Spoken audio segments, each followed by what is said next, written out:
What's going on, people? This your boy DJ A-Ron alongside my brother, as always, Cornbread. And today is a very special day because we have another guest joining the A Square podcast, and we are happy to have her. But what I like to do is throw it to you, Cornbread, for you to intro this. Absolutely. Make sure you like and subscribe to the channel too, asquarepodcast.com. I love these days, man. I get excited when we have guests on. Yes, sir. Being an entrepreneur, man, you get to meet a lot of people, right? And so some people come into your life and then they can guide you for further things, and right, and that's how we got here today. Shout out to Debbie. Debbie's hooked us up on a couple things, so she knows who she is, you know. So we have a special guest on here who's going to talk about some underlining, let's say, truths and realities of life too that's happening, right? And I don't think it's being talked about enough. I told her what's her nickname. She said she didn't have one. So today we're going to give her one. It's Ebony, the chosen one. We have Ebony on the A Square podcast. How you doing, Ebony? I love it. Thank you for having me. I'm doing great. Good to see you. And we appreciate you for blessing the podcast as well. What we usually do when we have guests on, we would like you to, you know, tell the listeners a little bit about yourself, where you're from, where you grew up, family life, if you went to school somewhere, anything you would like. You can kind of start off the podcast that way. All right. Well, thank you again for having me today. I'm so excited to share and to talk and to clown with you guys. I am Ebony, the chosen one. I am born in Mississippi. I was born in Mississippi, pretty much raised in Mississippi until like the 7th grade. And then I moved here to be with my mom and my bonus dad. My aunt and uncle actually raised me while my mom was finishing her education. I had a great childhood. There was no tension between my mom and I. I understood her position as a young child and was grateful that she placed me in the hands that she did with my aunt and uncle, because I learned so much from them. And I grew up pretty much entrepreneur driven, right? And a little backstory, even though I had a close relationship with my father, my maternal father side of the family, but my dad was one of the only upholstery shops, entrepreneur upholstery shops in Mississippi, Greenville, Mississippi, which is where I was born, but I was raised in Starksville, Mississippi. So being under my aunt and uncle's hand and him being an entrepreneur himself, we had a restaurant. And so I was working and doing the things at a very, very early age. And so fast forwarding to me moving to Georgia with my mom and my bonus dad, I still had that same entrepreneur mindset. I wanted to go to work. I wanted to have a job. And so my mom was like, no. And, you know, life took its course. And then when I got my first job and I bought my school supplies that year, she was good with that. So that was like in high school. So I've always had a job. I've always had a job, always worked, always been a hard worker, and grew up. I did a little bit of college. I did realize early on that just was not the route for me. So I have a slew of certifications. If you name it, I did it and have a certification for it, literally. But moved to DC at 24, and that was really the pivot and turning point in my life. I was always mature, but that time grew me into a womanhood, into a woman. And so I'm grateful for the 9 years that I was in DC, but it was always a burning sensation, right, to do my own thing. And so I kind of struggled with that in my 20s, trying to find my own lane and praying that God would give me something, you know, that was mine and that I could nurture and, you know, and serve in the same sense, and just that be my baby. And so as time moved forward, I left DC, moved back to Georgia, and that was in 2014. And life took a crazy turn, and you know, I kind of dealt with that, and then got married, had children. I had my daughter first. She's 8. And then 2.5 years later, I had my son, Maddox, which is on the autistic spectrum. And so that is giving me my purpose to be the chosen one today. And so I have just delved into that, basically helping moms navigate their way through the world of autism and just showing them the first steps of what they need to do, how they can advocate for themselves and their child or children, because some parents and some families have multiple children on the spectrum. So Maddox is my why, even though we love Morgan dearly, but Maddox is the why for chosen moms. So that's where we are. That's amazing. So I have a question for you. I think you and I share a lot in common because I've been a entrepreneur essentially all my life. I did all the work. Yeah. And then after that, I went straight into, wanting to do my own thing. Mm-hmm. There are a lot of ups and downs that people who have 9-to-5s don't understand. Right. How do you navigate those ups and downs? And then do you ever feel like you have to explain your position to people because they don't necessarily understand, all the ups and downs and whatnot? Let me just be really honest. I ran from it. Even though that was always a burning sensation, I really ran from entrepreneurship because the fear of making it right and that 9-to-5 or that whatever you were working was a secure blanket, right? Mm-hmm. And the Lord really just pushed me out. Like he pushed me out and I didn't have a choice but to find my way. And in, 2020, I was married. Because I am a single mom at this point, but I was married to Morgan and Maddox's dad, and we were in the house buying process. And then we found out that Maddox was possibly on the spectrum at that time. This was all happening in the same time, and it was COVID. So we are quarantining him and I from COVID. The children don't have it. I sent him to his mama's house because he wanted to be all in their faces. And I'm like, no, they don't have COVID. We don't want them to get COVID. To make a long story short, our marriage, though, was in trouble. And I had explained to him and kind of sighed with him and said, look, we need to do some therapy. We need to do some counseling. Our marriage is in trouble. Right. So I was still working a job and he was working a job. So when he came back home from quarantining, because the thing was we were going to find a therapist and kind of collaborate to see what was best for us in our household. Well, he just came home and said he didn't want to be married anymore. Okay, cool. So we're 2 weeks from closing on our home and he doesn't want to be married. And I have Maddox. That could change a lot of things too. And Morgan. So Morgan is 2.5. No, Morgan is about 4 at this point. 3.5, 4. And then Maddox, because he got diagnosed at 2.5. So and dealing with all that, I still moved into the home and I'm just running back and forth from therapy to assessment to therapy, trying to get him situated. And it was absolutely exhausting, let me tell you. But through God's grace, I was good. And I applied for intermittent FMLA with my job and they were very gracious to me. But you know how you are in a situation where the clock is ticking and it's a change coming, but you feel it, but you don't know exactly what it is. So that was pretty much it. I walked into work one day and my boss pulled me to the side and she said, what are you doing at home? You know how they have that talk. I've been in human resources for 15 years. So I already knew where it was going when she said that. So I told her what I was doing and she was like, you're just kind of behind. And I was behind. Let's just be honest. I'm in the car every other day, 4 hours a day. And they were giving me the grace to come home and still work. But come on, you can't keep up like that. Let's just be honest. And I told her and she's like, well, because of that, we just have to let you go. And I was like, I understand. She was pregnant at the time and she was hyperventilating. And I'm like, it's okay. It was a sigh of relief. And even though I was like, okay, God definitely has a plan. I was like, okay, Lord, now for real, what's going on? Well, what are we going to do? I did have a peace about it. It was like a weight lifted off my shoulders. And I came home and my mom was actually in town because she was helping us get everything together. You know how moms do.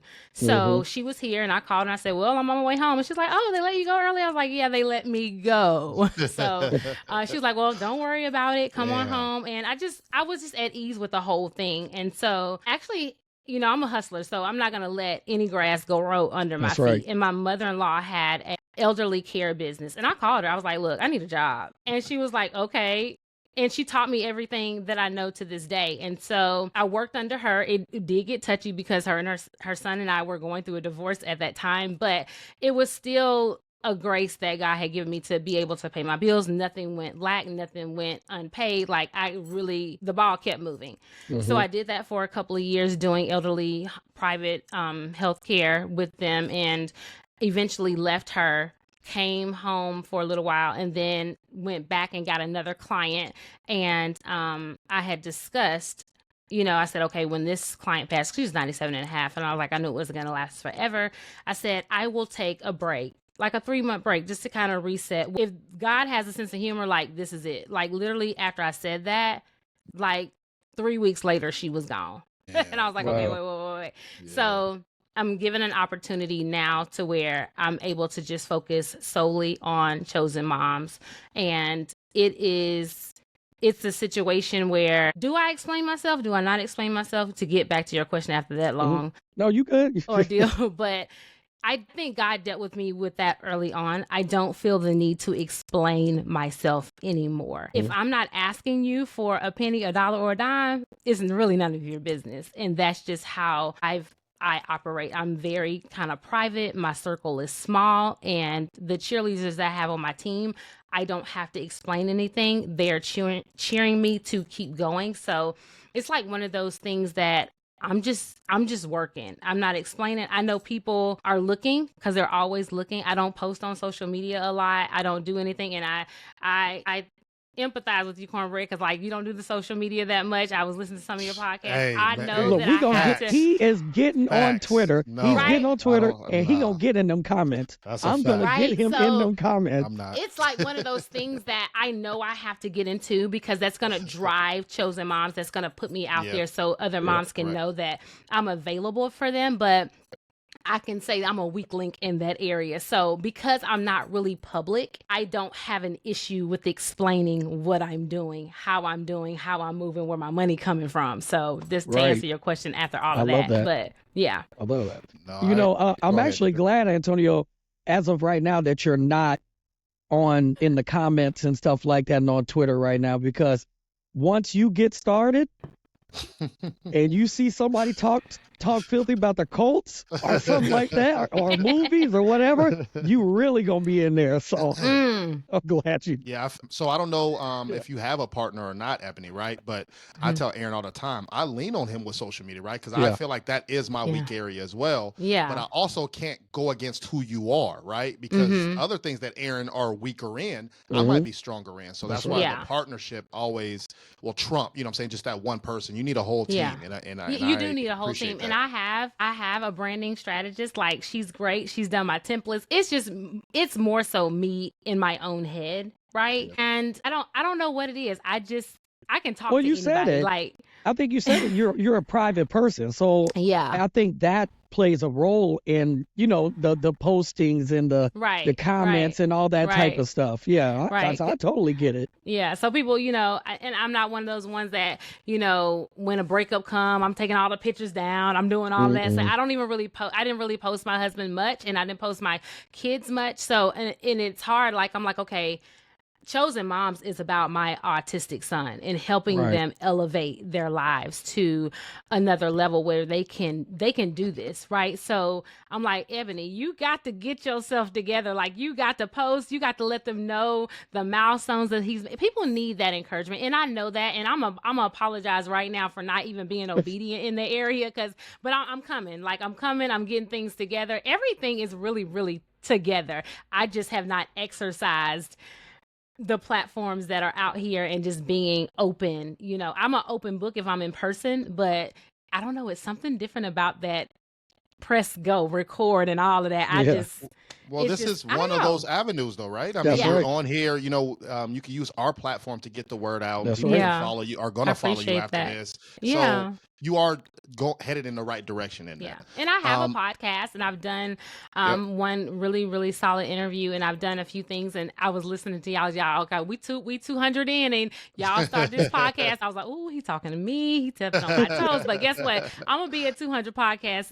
Hey, I love it. I'm coming right behind y'all. I was like, this is motivation. I will not be talked about in the church pew. Yeah. I'm coming, you know, but there we go. I have the things set and ready to go. I just need to go. So yeah. Absolutely. I have a comment, and then I want to get into obviously one of the main subjects that you want to talk about. So one of the things you said, man, during COVID, I don't know if the listeners are out there, how difficult it is, first off, to buy a house, right? Even if all your ducks in a row, it don't matter. You can wait till the last day and you get approved. Right. So now she said she's trying to get all her ducks in a row, and she's potentially might not be married anymore, potentially might lose her job, and potentially have a son that she has to pay special attention to. you're one of those people who should be looked at as, okay, they were at COVID and they made it through, right? Yeah. I mean, you are one of those strong people who had to go from the bottom, and it was very stressful, I'm sure, for those couple of years. But on the other side, you're a go. So I want to commend you in that, right? Well, thank you. No problem. Second, I would like to discuss, you said your son is on the spectrum, right? The autism.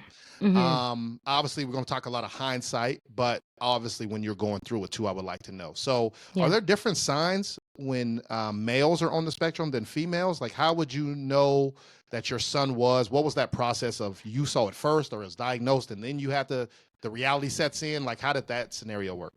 And I didn't even bring any tissue. Oh, I got a little piece of paper towel, just in case. Cool. Just in case Let it go. They roll. But I did not notice any signs, and because I've had so many jobs, and I have worked around children, and no child is the same. Whether they're siblings, cousins, whatever, you have similarities, but they're not the same. And so I was that parent that did not want to compare Morgan and Maddox, right? That Morgan is very smart young lady. She started reading at 3, she walked early. She did all these things. And so here's Maddox. Well, boys are said to be slower than girls anyway. So I didn't want to put that pressure on myself as a parent or even him to walk, talk, do whatever. So I was just kind of letting things go, but I was going to the checkups, that they have with the kids, and his pediatrician at the time, which was actually my pediatrician too, she noticed it. And she's like, there's some delaying here, let's just wait. She was very patient, with me.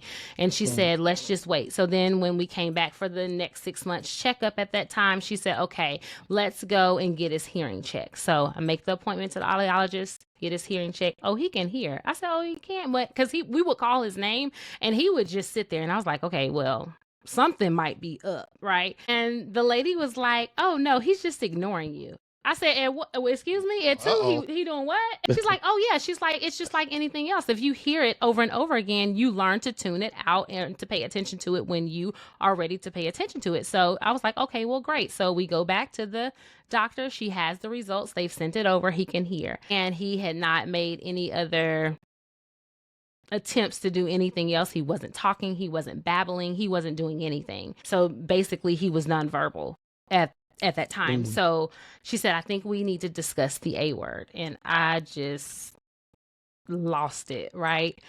And she said, and actually, like I said, this is kind of during COVID, right? So she is on a monitor and her nurse practitioner and nurse are in there with me and she's talking to me through the monitor. So I'm just like, okay, I was in there with him. I think Morgan was at the daycare. I left her there and I took Maddox. So I was by myself. And so I'm processing this by myself. So like I said, there were no signs other than he really wasn't talking, right? That was the only sign. So, but it is a fine line between being delayed and being autistic or on the spectrum. So she gave me the pamphlet. She gave me the referral. She sent me to Georgia Autism Center and she said, you need to call them. The later you wait, the longer the wait is. And it was God's grace because I sat on it for like 2 months. I put it in the console of my car. I called his daycare provider because they gave me a sheet for her too to fill out. So I called his daycare provider because she spent the most time with him, right? So who else better would know him than her? And I called, she's like, oh, absolutely not. He is not on the spectrum. And I was like, okay, well, what's going on? So anyway, I said, well, they have a form, do you mind filling out? She filled it out. I'm still waiting to kind of get my thoughts, my mental together. Mind you, I'm still dealing with home stuff with ex-husband that, now, and then my daughter needs attention and then Maddox is still, needing attention. So she fills it out and I open it and I read it and I'm like, you said he went on the spectrum, but according to these answers, he's on the spectrum. And I guess when you are not asked specific questions, you can answer, but if it's not specifically or tailored to, what they're trying to figure out, you will probably miss, right? So that's pretty much what it was. So I was on the phone with my cousin, which is a special education teacher. And I hear this young guy in the background talking and she says, oh, he's on the spectrum. I said, what? Y'all, when I tell y'all intelligent, articulate, I said, you know what? I just sat in the car one day. I was like, God, I would be doing my son a disservice if I just didn't see, right? So that day I made his appointment. It was only 3 months out. I was like, oh, I'm winning, because these appointments are out sometimes 7 months to a year, depending. And the older they get, they are super, super delayed, right? The appointments are. So I'm like, 3 months. I was like, I'm in there. So we go, mind you, nobody has a perfect child, but I didn't have any behavior issues with Maddox at all, right? And I know how these things go because I've been in the school system. So I know, like, when you go, they're basically interviewing you when you walk through the door, right? Mm-hmm. They're seeing how you're interacting with your child. They're seeing how your child is interacting with you, and just the whole nine. So we get in there, y'all, and let me tell you, it was a rug in there that has like kid handprints on it. And we have the same rug at home in our playroom. And so he's playing on the rug. And so when the doctor comes to get us, he has a total meltdown. I mean, he had never done it before. And he is kicking and screaming and crying. And I honestly froze. I did not know what to do because he had never done that before. And she lets him have his moment. We eventually get back to her office, and he is still having a moment. I had to bring Morgan with me. And she was, helping calm him down. Even as a child, Morgan is special. She knows how to deal with him. She knows what he needs. She knows what he wants. So anyway, she's playing, and he eventually warms up. But I promise you, it felt like it was like 30 minutes, and it probably wasn't nothing but like 5 minutes. But still, was just, I was terrified. Like, I didn't even know. And I was like, ma'am, I said, I know you hear this a lot because you deal with a lot of parents that are in denial. I said, but he has never done this before. I said, and I don't even know how to react to it, what to do. So she just let him have his moment. He eventually came out of it, and she just kind of paid attention to him and kind of did the thing. So to be honest, I didn't even know what to look for. And she has this look on her face. And I said, I know that look. I said, that's the same look that I look at myself in the mirror, and I'm wondering, like, nah, he's not autistic. Nah, he's autistic. Like, she was confused, and she's the doctor. She said, well, I honestly don't know. She said, but we're going to go ahead and set up the assessments and get him on the schedule, and we're going to go from there. She said, but I see that he is warming up. So she said, I'm going to put in the notes to allow him to warm up first before they just kind of go into the assessment. And I said, thank you so much. I appreciate that. So we walk out, we do the assessment, and we get the results, and he's level 3 autism speech delay. Out of how many? What is that? Like, is there level 1 is good or bad, or 5, 10? What is now that I'm getting into the autism world, they don't like to say high on the spectrum, low on the spectrum. They just like to say autistic, but it's higher on the spectrum, right? 3, 4, it's higher on the spectrum. Gotcha. So, and it was speech delay. So mind you, like I told you, at that point, he was nonverbal. Like, he wasn't mumbling. He wasn't doing anything. I never heard him say mom. I never heard him say dad. Like, we didn't get to hear any of those first words, bye-bye, and we didn't get to hear any of that. But I think me having another child and him having a sibling that's close, they were able to communicate in their own way. And when he started, after they assess you, they tell you what therapies that your child, are going to need. And so speech was what he needed to have as a therapy. So we got him going to speech, and it was like a roller coaster. Like, the words just started coming out. It was kind of really crazy. But my realtor at the time that helped me get this house, she had 3 children, y'all, on the spectrum. Now, I'm just going to give y'all a little backstory, and then I will go on. 2 years before that, me and my ex-husband were in the process of buying a home, and she was our realtor. And I didn't want to buy the townhome where we were kind of looking. I was kind of not really sold on it. So I didn't take the loan, right? And we didn't do it, and we stayed. So I searched for her again, help me buy this house, right? And when I was like, I just got so much going on. Me and my ex-husband, we, whatever. It was just a mess. I was going through it, right? And so she was like, well, let me know, what they say. I can go through it with you. I know everything you need to do. Da, da, da, da. She's like, because my last 3 are on the spectrum. I said, what did you say? Now, I've seen her children. Okay. I've been up person close enough with her children, and I had no idea. And she said, that's because I make sure that they get the therapies and the treatments that they need. And let me tell you, she was really a godsend. Because when I tell you she walked me through that thing, like no stone unturned. She literally held my hand, and I'm so appreciative to her. And that's why I really want to pay it forward. Like, I have to do what she did for me, because number one, it's needed, and it's just so comforting to have someone by your side that can do this thing with you. And so she told me what programs I needed to put him in right away. She said, because they age out at 3. I mean, she went through the whole bit. So that's pretty much what it was. I didn't have any signs. I didn't even know what to look for at the end of the day. But I'm grateful to my pediatrician. She's old school. And, I took my kids there because we were living on that side of town. And so even though I didn't want to accept it at first, I'm grateful, because the earlier you find out, the more helpful it will be long term in seeing results in your child that's on the spectrum. So, yeah. Absolutely. Appreciate that. So go ahead, DJ. Go ahead, DJ. No, I was just going to ask, so would you say you were in denial then? Like, you just 100%. Oh yeah. Oh honey, I didn't cry. I didn't boo. I didn't. Oh Lord, it's.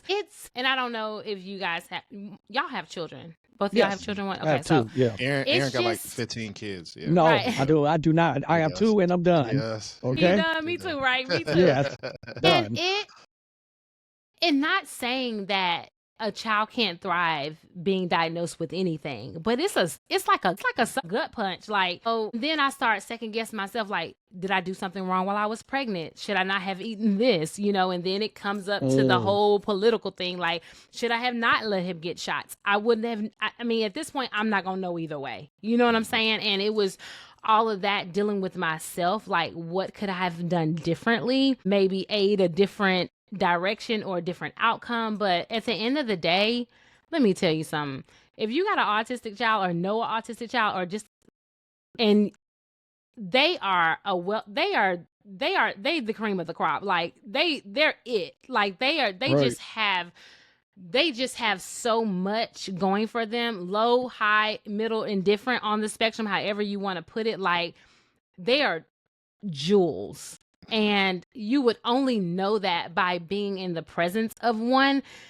They are brilliant people. Yes. They are brilliant human beings. And the way their mind thinks, like, my son has taught me so much. It's like, he's taught me stuff that I didn't even get in school. Like, it's just, you would have to be in a situation to understand it. But he does his own thing, and I allow him to be in his own lane. But one thing I have done as a parent is not baby the fact that he's autistic and not use it as a crutch. Do I get him services? Do I make sure he has what he needs? Yes. Do I answer his sensory needs? Yes and no. And that's because that's just how I do it in my household, because at the end of the day, I need him to be able to thrive in any environment that he's in to the best of his ability, with whatever support that he needs or has, right? So when I say, do I cater or do I not? Yes and no. I definitely cater to his sensory when it comes to eating and things that I feel that are not going to be a hindrance out in the world, if that makes sense, right?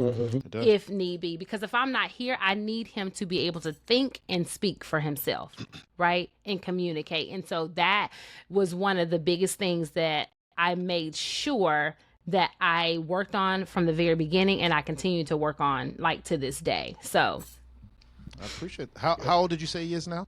He's 6 now. Okay, 6. So at 6, so like, I have a best friend who's colorblind, right? And so he didn't know he was colorblind until you go get tested, because we had plenty of arguments like, hey bro, that's not purple, right? That's not red. What are you like? What are you talking about? But because that's his reality, right? Even growing up poor, you don't know you poor till you go to somebody rich house. You're like, hold on, y'all lights work? That's hold on, y'all ain't got roaches running around? Hold on, what's going on? Right. So I say that to say, at 6, does your son know that he's on the spectrum or autistic, right? Is it a reality to him, or is it just, it's his life and the world will, help him aid through the rest of his life? You know what? I'm so glad you asked that question because I'm going to be so honest with y'all. I was just running with the thing and making sure that he had what he needed to have. I never told him that he was on the spectrum until like a year ago, like last year's school. Okay. And my cousin was like the one I told you about, that's the special education. She's like, so when are you going to tell him? I said, tell him what? Like, it never even dawned on me to tell him that he was a different kid, right? And his teacher last year, I love her. She said, because she also is an ASD mom, like so she keeps me abreast of everything, and she's very hands-on with everyone in that classroom. And asked her, I said, Miss Harris, when am I supposed to tell him that he's on the spectrum? And she said, well, I'll let them know that that's why they're in this class, because they're smarter than everybody else, right? That's just her way of doing it. So I asked him, I said, well, I said, Maddox, I said, do you know why you're in Miss Harris's class? He was like, oh yeah, I know. I said, well, why? He said, oh, because I'm really smart, Mom. I'm smarter than everybody. And I was like, well, okay, let's just, pipe down. But do you know that you're considered,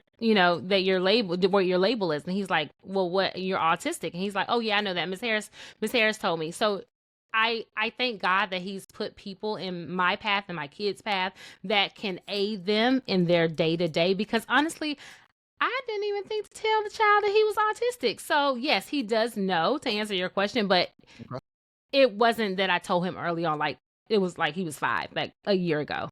Yeah.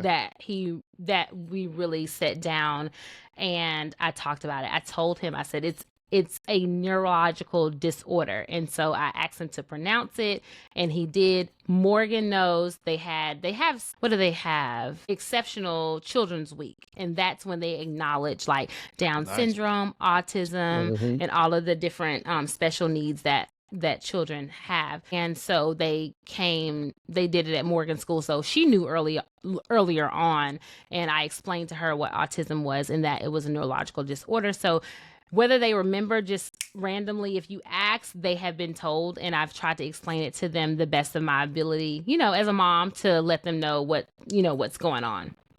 I like that. Thank you. So let's talk some future talk, man, because I'm sure there's some listeners out there who have kids who are older, right? And so maybe they've been the exact same thing you have. So hopefully they reach out to you and kind of give you some guidance, right, on what to expect. Would love that, yeah. But I'm a male. DJ's a male. Your son's a male, man. So let's talk future. When he turn 16, what we thinking? He are you gonna let him drive? Maybe he got a girlfriend. Are we gonna let him have a girlfriend?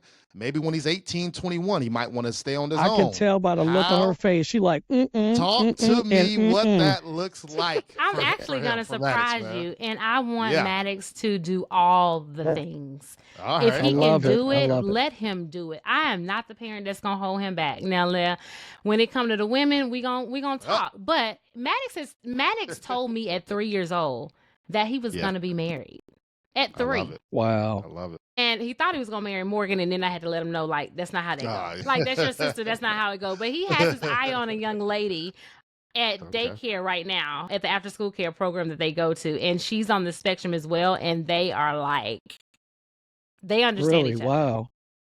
And so I just think it's just the funniest thing. And so I saw her mom like a couple of weeks before I went out of town, and I said, this is your son-in-law, whether you know it or not. He likes your daughter. So he says he's going to marry her. Like, it was a whole thing, y'all. He was talking about getting her a ring, and it was just a whole night. I said, well, Maddox, that's not how it works. You have to ask permission to, take this girl on, So yeah, I explained it to him like that, but he has such a personality. I honestly think that he will try all the things, and I'm going to aid and support him in whatever it is that he wants to do, because the sky is really the limit for him. He can do it. My boyfriend that I have now, we talk about the future. We talk about what that looks like. We talk about, him moving out, him moving on, what does that look like for him?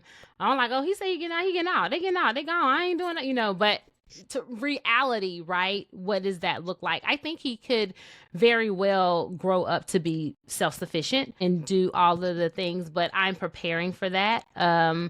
because I'm not in my forever home. And so when I do decide to move or build, it will be enough space to where I can do tiny homes in the back. And if he chooses to live there, he will have and can be self-sufficient on his own to give him, his own life. If he decides to get married, great. If he decides to have a girlfriend, great. I'm going to teach him and aid him in that way.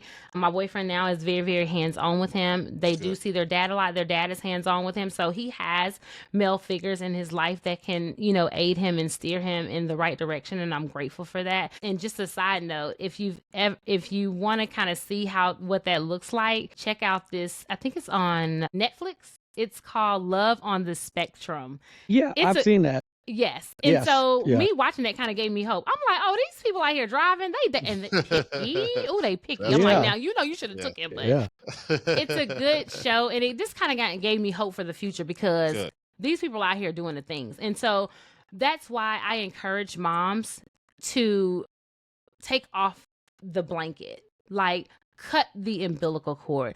These kids are more than capable of thriving. Let them thrive. Let them surprise you and just keep your mouth open every day because that is what they do. And they can do it given the right circumstances, given the right therapies, and just having the right support system around. They can do all things. They can do it. So that's just a side note to any mom that is closer to that part than I am.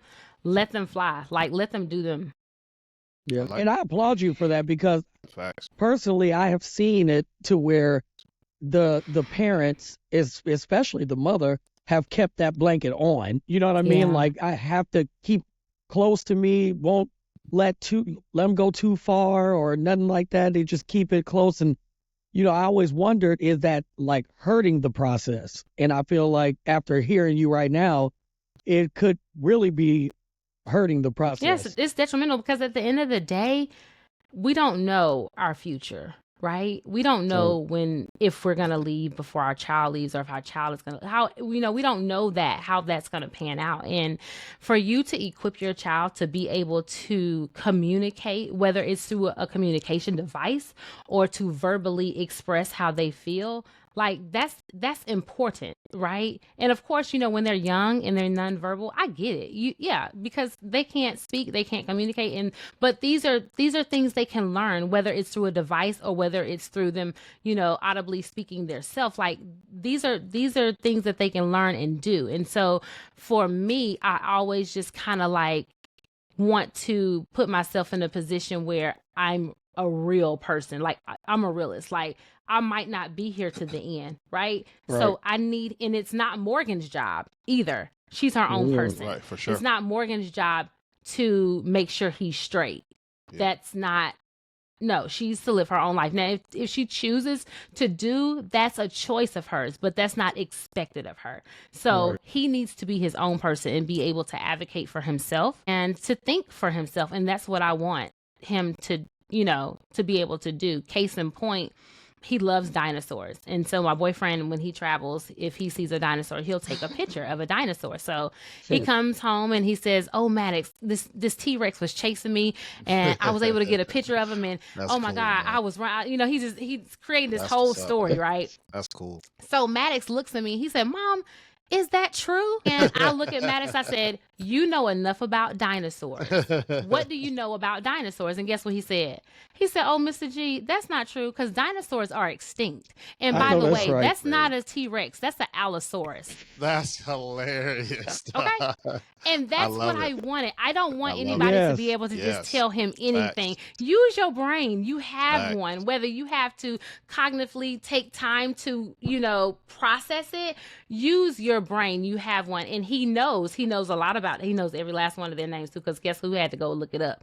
The mama. Because I didn't know. And I was like, the Allosaurus does look like a T-Rex. They just have these small differences, but he knows the little bitty details. And he said, that's not a T-Rex anyway. I was like, oh. Yeah. And he over here like, he just shut me down. Like, but it was a proud mama moment for me. That's because amazing. I'm like, he knows what he's talking about. He can use his brain and he can stand up for himself and say, this is not what you're saying it is. And so I encourage any mom that has a child on the spectrum to allow them be who they are and give them the resources and the environment so they can thrive in that, because they can and they will, Right. if you give them the opportunity to do so. And I just have one more question. You mentioned before, well, let me start by saying this. My family's from the South, like Arkansas. You know what I'm saying? So you in the same area. We there, right? So therapy was never an option where my family come from. It's not an option. Like if you do that, they saying you going to the crazy house or something like that. You know, that's just Southern families. When you mentioned therapy, you said therapy to do that with your husband at the time, and you guys didn't work out. Did you have to do any type of therapy when you found out that your son was on the spectrum, or did you not? How was your mental health during that time? I'm just curious to know. I believe in the therapist, okay? Yes. Like, everybody should have a therapist. Everybody should have a therapist, because it's something about that biased information that you get from a therapist, and just, being able to unload and offload. But I come from a family that deals with, my mom's side, mental illness very heavy. And my mom's older sister kind of really paved the way for us to be knowledgeable in that. She was a medical doctor, and she then, on top of that, married a brain surgeon. So we need to get him on here then. He was, is he still practicing? I'm not even sure. So he's older, but my mom's sister educated her sisters about mental health, depression, bipolar, ADD, ADHD, and all of those things. So I was fortunate enough to grow up knowing that it could be a possibility. You might need a therapist at some point. It's okay to need a therapist. It's okay to sit on the couch. Like, I grew up in that type of environment, but I definitely understand what you mean by growing up in the South. That wasn't really an option. And to be honest, Big Mama and them didn't have time to say they were depressed at all. They was trying to make things, shake. So, it's all about growth and being knowledgeable of certain things. So I have always been an advocate for, making sure my mental is good. And I do struggle with ADD too. So as a young age, being diagnosed with that and having to put certain things in place so I can thrive and do it at a level to where it works for me, and I'm still getting the results out of life that I need to be able to grow and take care of myself, I was already kind of aware. So when this came up, even though I felt at that time it was a low blow, I was able to accept it and move on. But even though it was a low blow, and this is for the mom that's just finding out, your feelings and emotions are valid. Go through the emotions, go through the feelings, but take action after you do that. Take time to validate your feelings, to go through it. You're gonna need to do that. And I say that because someone made a comment to me saying that you froze, you sat on it, you didn't do, but guess what? That was my right. I have a right to process the information the way I need to process. But whether I froze or didn't, because they didn't know what I was doing behind the scenes, it just what it looked like on the surface, I was still doing the things and making the moves. That was the only thing really that I held up, was going to get him assessed. Like I said, I waited about 2 months or so before I actually made the appointment, but neither here nor there. My feelings were valid, and I have every right to process that. So I'm an advocate. Even if you don't have a child on the spectrum, get you a therapist, honey. I love it. Yeah. I like it. So the A-Square podcast listeners, we are talking to Ebony, the chosen one. That's right. On the A-Square podcast today. The next question I got for you is, you're speaking a lot from the parent's perspective, right? So can you give us some do's and don'ts? Next time you and your boyfriend on the beach and vacations and stuff, and the A-Square podcast got to watch your son, right? So what does that look like? What are some do's that you say, okay, this is what you should do? Or what's some don'ts of, no, make sure we get this squared away, that you feel comfortable enough to leave your son with somebody, like I said, a relative or family member? Okay. Every child on the spectrum is different. That's number one, right? So what works for Maddox may not work for little Jimmy, right? Or little Brianna. It's different. So as a parent, you definitely want to have those things written down so you can leave them, because depending on the level of sensory, it could be a lot, right? But Maddox is very he's easy. I'll put it to you that way. And so, and because he is verbal, he can tell you now. But as a baby, really wouldn't have to give a lot of instruction because he was a really, really good baby. He was very calm. He didn't have a lot of sensory issues. So I would just say for the aunt or the uncle that's watching a child, just make sure you're asking about eating, because a lot of them have sensories to eating, and every chicken nugget is not the same. Okay. And they do have very poor gut health because they eat kind of poorly, for lack of a better word. Some of them now, I've seen some autistic kids and they eat everything, right? Which Maddox's palate is coming around, but like I kind of am a little jealous because of some kids I see they eat a lot of different variety of things. But definitely you want to know about their eating habits, how they eat, what they eat. If it's Wendy's chicken nuggets, let me tell you, you better get Wendy's chicken nuggets, because they not eating McDonald's, they not fooling with Chick-fil-A, and you're just going to waste your money and you're going to be mad because when I say they know what they want and they're not deviating from that, trust me, just do what the parent is saying. Like, don't try to, if Wendy's is too expensive, you better ask for some money, because that's just going to save you, right? The meltdown, the throwing of the food if they don't want it, and just, feeling some type of way because you feel like this kid's is seeming ungrateful because you got them Chick-fil-A because you thought that was better instead of the Wendy's nuggets. Right, that's not the case. So definitely I would ask about eating. I would ask if they have any noise sensories. Do they need noise cancellation headphones? Do different volumes and octaves irritate them? Do they have any clothes sensories? Like certain kids, like Maddox doesn't like socks. We ain't doing socks in the wintertime. Like, I'm looking crazy because my baby, he don't want to wear socks. And do they not like tags in their clothes? Like, it seems really small and minute that you can just, it's a cotton t-shirt. They know.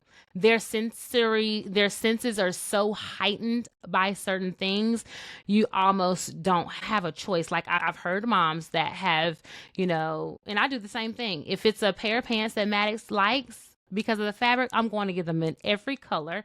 And I'm also, depending on like what time of year it is, and if he is going to have a growth spurt, I'm going to go ahead and size up a couple of sizes, because he's probably going to like the same thing next year. Now, I have noticed with autism, like, the years change. So what he liked last year, it might be a little different this year. So you have to kind of be prepared for that. Let's see. So I got food, I got noise sensory, I got clothes sensory issues. Let's see. The meltdowns, transitional sensory, taking them from, y'all are watching a movie, right? Y'all gonna have a movie play date. Y'all are watching a movie. It's time for bed. You need to know if they have transitional sensory. And so when you have a child that has transitional sensory, you want to do prompting, right? And the prompting goes like this. And you're going to start this before the movie even starts, right? Because you got to get them ready to move on to the next thing. So before the movie starts, you're going to say, hey, Uncle Cornbread, we're gonna watch Spider-Man, and we're gonna have some popcorn. After we watch the movie and have popcorn, we're gonna go ahead and take a shower. We're gonna brush our teeth. We're gonna wash our face. We're gonna get ready for bed. Like, you have to go through the steps so they can know what's coming next, right? Gotcha. No and surprises. You still might have a little bit of a meltdown, but it's going to be a little bit smoother than it was versus you just saying, okay, the movie's over. We're going, no. That was one of the things that we definitely struggle with, was transition. And we still do to this day, to be quite honest. We have to work on that. But I would say find out if they have any transitional sensories, noise, food, clothing. What do they like? What electronics? Do they need to have something in their hand? Do they need a fidget toy? Do they need, all of these things are imperative if you're keeping or watching or even just being around someone with autism. So you can know the signs. You can know if you're in a place and you see a child doing this, it's too loud. Mm-hmm. If you see them come in a place and they do this and they're hiding behind a parent or a guardian, it's over, the environment is overstimulating for much. them. It's too much. And so, but back in the day, what would we call it? Oh, he just need a butt whooping. Oh, he just need this. Oh, she just need a really, And now me being in that situation, I'm like, I'm never going to judge another mother and their child acting out in the store ever again. You know what I'm saying? Because you really have no idea if the child is having sensory overload to the environment or not. But guess what? She still got to be a mom. She got to grocery shop. She got to get the milk. She got to, she has to do all these things. So us passing judgment on what we see in public, because we really, number one, don't even know and don't understand. Like, I have a different level of respect now. I never thought about that before, because I'm a serial judger. Are you? When I'm in the store, if your kid is acting up and knocking stuff over, I'm like, it's not me. That's just how I was brought up, because I acted up one time. We knew. One time. I had one time and never had another time. Right. And so that is how we grew up in the South. We knew you don't touch them. We not buying nothing. None of that. Right. And because of the meltdown that he had when I took him to his first doctor's appointment, it paralyzed me from taking him out. So I wouldn't do it. So at this point, I needed some pull-ups. And Aldi's, I like their pull-ups in their diapers. They had the bomb pull-ups and diapers. Like, no, they don't even sell them anymore. Like, they discontinue them. Like, why did y'all do that? But anyway, that was a sidebar. I go in there and I say, okay, we're just going to run in and run out. Right? I got Morgan's hand. We got Maddox's hand. We in the store. We're going to get one pack of pull-ups, y'all. Just one. And we run it out of the store. Y'all, when I tell you, Maddox, first of all, he gets in there, he wants to hold something. But the thing that I had in my hand, it was glass. So I'm like, okay, you can't hold this. Let me get you something you can hold.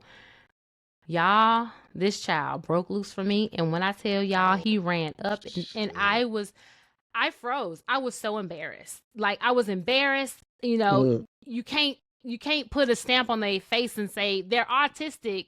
Mind your business. You know what I'm saying? Go away. Like, and I can't, like, I wanted to literally just stand in the middle of the store and say, please stop looking at me. My son is on the autism. Like, you want to have that banner. You want to have, the bullhorn to shout it out. But I was it was a wake up call for me. Like, and I was embarrassed, and I came home and I'm thinking, needless to say, baby, we did not get the pull-ups. I put that stuff down. I walk right up out of there. Okay. Dang. Wow. Whatever. We'll do pull-ups when they're not with me. But I was embarrassed. I was down on myself, and I'm like, and then the Lord just whispered to me, like, how can you serve a mom and you don't go through anything? And I was like, wow, okay. I get it. Right. Even though he's not, he's not fully, like, he doesn't have a lot of sensory issues, and I don't have a lot of behavioral issues with him. Like, that was just a moment, like, if you're called to serve these moms, you're going to have to go through something. But I didn't see it in that way. Like, it was just all about my feelings, right? And how I felt embarrassed at the moment. But I'm glad that happened, because, to be honest with you, I could not sympathize with that mom, because I had never dealt with that. You know what I'm saying? I had never dealt with the meltdown, or not before, he got assessed. So it's like these little things that I know, and they're not little things to a lot of women, because a lot of women are really, and a lot of families are going through, because the sensory overloads are just so much. And so it looks like, this child is just acting out and they need this and that. But, it's really a fine line. And to be able to put yourself in that space and to know what your child needs, or to not freeze up, or to aid them. And it just takes so much, and it takes a lot out of you. So I was grateful for that moment. But while I was in that moment, I was a basket case, y'all. It was really a mess. So needless to say, like I said, we did not get the pull-ups, and I just left. But me seeing it now, me have going through it, like, I was like, I will never judge another mother with a child, whether they're acting out, whether they're crying, because you just don't, you don't know. You don't know. You just don't know. And it could be that they are BAD, but it could be not, so because we don't know, we just have to say a silent prayer and keep it moving. All right, I'm gonna do that now. I'm not gonna say nothing. Don't judge. I'm not gonna judge. That's hilarious. Do you mind, letting people know how they can reach you? Tell us a little bit about the podcast. Okay. We are Chosen Moms on all platforms. That's Instagram and TikTok. I'm on there. I have a Facebook group, Chosen Moms, on Facebook. Chosen Moms Podcast. .com. You can reach us on there. It will take you to all of the links that you need to get in touch with us on Chosen Moms Podcast. So I'm currently switching over. I have like 2 different websites, so I'm currently switching over my t-shirt line to the Chosen Moms Podcast. So you'll be able to see that momentarily on the Chosen Moms Podcast, because we're going to shut that other one down. But it'll have the Chosen Mom shirts on there, the Chosen shirts like what I have on today. Hey. And it has Matthew 22:14, many are called, but few are chosen. So that's the scripture that I anchor Chosen Moms and the Chosen Kids t-shirt line after. Oh, wow. And it's just the Chosen Kids t-shirt line too. I'll just speak on that just a little bit. It's just inspiration to let them know that they're chosen, to let them know that they are, even though that they are different in spite of their differences, that God chose them to be like this. And then for my chosen moms, that, we're chosen to do this.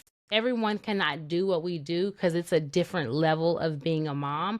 Not to put down the mom that doesn't have a special needs or autistic child, but it's heightened by 20. Okay. So if you think being a parent is hard, then get a special needs or an autistic child. It's not hard, but you have to have a certain level of strength and oomph to endure. So, that the line is just to let the moms know too, that they are chosen and they are called and they are ordained to walk this out and to raise these children that are on the spectrum. So that's pretty much me in a nutshell. You can, like I said, you can reach me chosenmomspodcast.com, contact at chosenmomspodcast.com if you want to send me an email.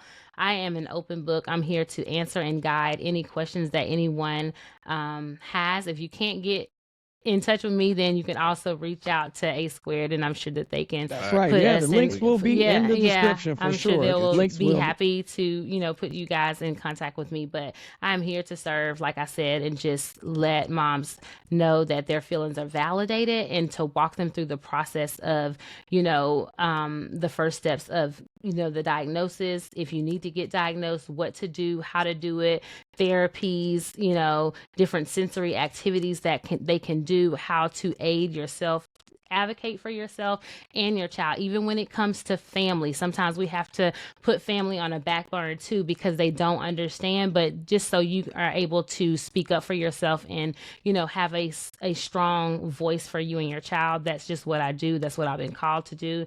And I'm grateful. I'm grateful for the opportunity to be able to serve the mom that's raising a child on the spectrum, and grateful for the opportunity that you guys have given me today. Absolutely. We really appreciate you coming on. Before we get out of here, DJ, Ebony just said she's open book. So I know she's listened to a couple of our episodes, and I got to ask this question, Ebony. You ready, man? I got to ask before we get out of here. What's some girl code, man? We got to hear this from you, man. What's you and the ladies going out? What's some girl codes, that some do's and don'ts that y'all, like what guy code? Me and Aaron, like, we can't call each other and then put on speakerphone. No, you got to tell us that you put it on speakerphone. Hey, right? hey, hello, you on speakerphone? Just let you know. Hold on, 1 second, right? Or when you go to the stall, you can't be standing next to me, no, right? Like, you got to do one over. You got to do one over. So what's some girl code from Ebony, man? Girl code, I always keep my headphones in my ear. That's number one, right? Okay. Because I have children and, you just don't know. So I always keep my headphones in my ear. And girl code for today is going to be specialized for the autism mom. And girl code for today is you don't owe anybody anything. If they have not walked in your shoes, don't worry about the opinion. Okay. Take what you need if you feel like something that someone says is valid, and trash the rest. I like it. That's girl code. I love it. I love that. Thank you so much. Well, DJ. thank you for joining us today. This will be out on all platforms. All the links will be in the bio for the people that are out there. asquaredpodcast.com. We appreciate you. Cornbread gave you a brand new nickname. Hey, Ebony, the chosen one. The chosen Yes. one. I love it. I like it. I love it. And Yeah. we always end this podcast. Antonio always ends this podcast. So, Antonio, what do you always tell the people, bro? I want to make sure y'all like and subscribe to all of Ebony's platforms. Before she even got on, she didn't know it. I subscribed to your podcast too. So I'm waiting for the next episode, so I can pay attention. But definitely, Ebony, you need to keep your shoes by your feet too, bro. Ebony, come on, man. You ain't gonna never know what that means, but you'll never know what it means. Just know. At the drop of a dime, you gotta get out of there. So that's what that means, man. So got you. You never know. You never know, man. So until next time, guys, we are out of here. Peace. Peace. All right.